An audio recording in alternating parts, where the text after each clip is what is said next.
am making sauerkraut today. This is only my second time to make it, but I made it last year and it was really good. And I hate sauerkraut in the can, but I actually like this because it's fresh. So the first thing that I did is I take off like the outer leaves and you cut it into quarters and you take out the core of the cabbage, and that's gonna go in there for the chickens. And so then you just start shredding it super tiny.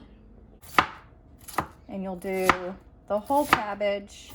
Okay, so once you have it completely shredded, I'm just kind of going through and making sure I don't have huge chunks of anything I didn't cut off. I'm gonna add, you can do anywhere from 1.5 tablespoons to 2 tablespoons of salt. So I'm gonna start with 1.5. Because you don't want it too salty, but the salt is what's gonna help you create the brine that you're looking for. So this is literally only 2 ingredients. It's cabbage and salt. And so then what you do is you kind of fold the salt in a little bit like that. And then you're just going to start squeezing the cabbage. And it's going to release the lactic acid in it. And it will mix with the salt. And that's going to create your brine. So I'm going to be here for a good 15 minutes just squeezing cabbage. Okay, so fast forward 10 minutes. This is where we are. You can see, Nellie, come over here. You can see the shiny and glossiness of the cabbage now with the acid being released. This is what we started out with. It's more of like a, anyway, you can see the difference there. And when you're actually doing this, you'll hear it like popping, like.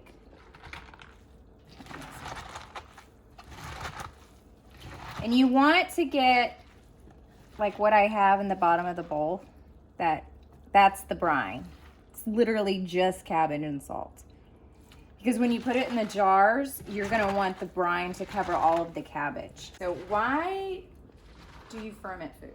You ferment food because it's really, really good for you. It's full of probiotics. It's full of vitamin C, vitamin B, and that probiotics is gonna be really important for gut health. It helps you from getting sick, it helps your immune system.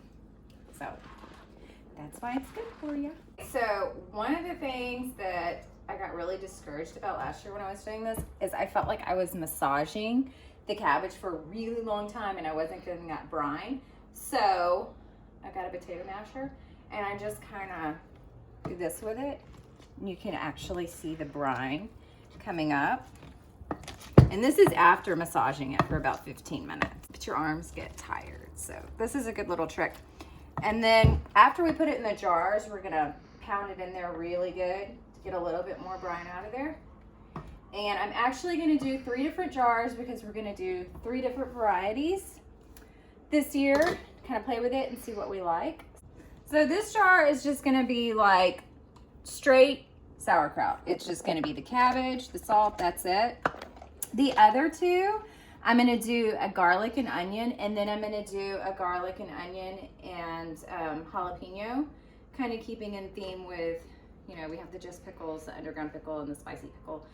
Because when I was talking to my friend Jennifer with the Botanical Journey, she suggested putting a pepper in it. She said it was amazing that way, so that's what we're gonna try this year. So I'm just kind of trying to do these 3 evenly, and I'll pour the brine in evenly, and then we will pound it out a little bit more to get more brine in there. Okay, so you can see how much is in each of these, but we're gonna pack it down now. Because you want all of the cabbage submerged under the brine, and you'll actually get more brine this way too. So you can see after pushing it down how much brine you get, which I think is like super amazing that that's literally just from the cabbage. Like that's how much is in there. So I'm just pressing a little bit of garlic for our garlic and onion and spicy one. Just chop it up. I'm gonna go with a tablespoon of onion each one of these. And then I'm just gonna put a pinch of garlic in there. A little bit more in that one. And so this last one, I'm going to just half these jalapenos, these little red babies. And then after I pound down the sauerkraut a little bit more, I'm gonna stick these in there.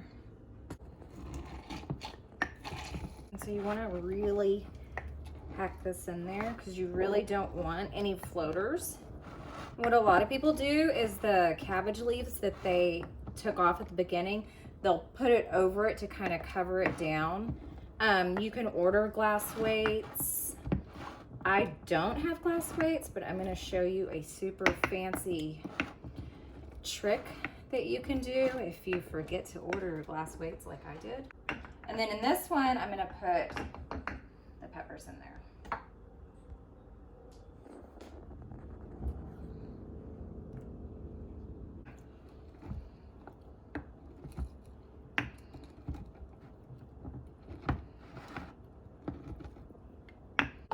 Okay, so for keeping it down, I'm gonna show you two methods. One is the cabbage leaf method. I already have one in there. So basically, I have it in the spicy one. That is gonna hold everything down into the brine so you don't get these little floaters. So you just take a leaf and you kind of wanna make sure that it's not gonna like poke up because that's annoying. But you just stick it down in there. You want to make sure that that's submerged under the brine too. So that's going to hold all your little shreds in. And what you do after that's all the way down in there is any little pieces that floated up over it, like you can see that's happening, you're just going to spoon them out. That's just the best way to make sure that you don't have anything, you know, that gets moldy and contaminates your entire batch. That's like the most natural method to do it. I'm gonna get the rest of those little guys out. So here is the super fancy way to do it.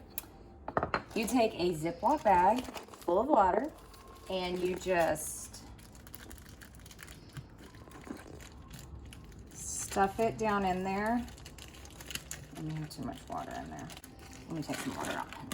Okay, so just take that.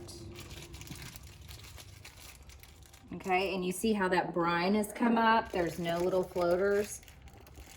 It's not beautiful, but it works perfectly. So I'm gonna spoon the rest of these little floaty pieces out. And we're gonna talk about burping your sauerkraut, because that's super fun. Okay, so burping your sauerkraut. Last year when I did this, I didn't have this fancy little kit that I just ordered. I got the Jilmo, make your own fermented foods. So last year I just used the bag, and every once in a while you'll come over here and you'll just move the bag to the side and the air will be released. But with this one, this actually has this whole little setup, so it just does it automatically for you. And it's regulated a little bit more, so I feel like it's a little bit safer. It comes with a lid, this little ring seal. So I'm just gonna put that on there. I have this little silicone piece here that fits in, so it's all airtight. This piece goes in here. In theory.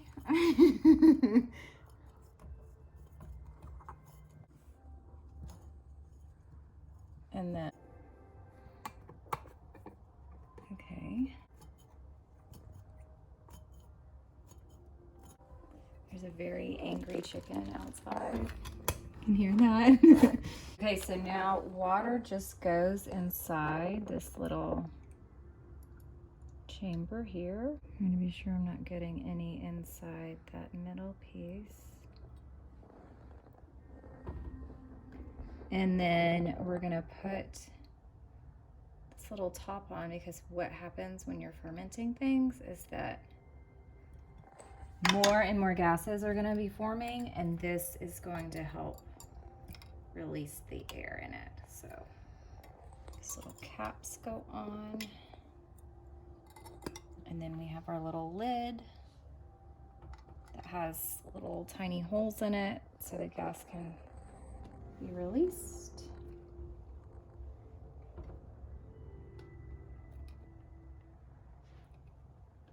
And so when these are done, so the fermentation process takes at least a week, and you want them to be in a warmer environment because that helps it go along. The cooler the environment, the longer it's going to take. It can take up to 2 weeks. So I typically just leave these right here, and it's just room temperature. Our house isn't super cold or super hot. And then I can just, it's really easy to watch them right there. This is us making sauerkraut. We'd love to hear anyone's opinion or suggestions or your favorite recipe.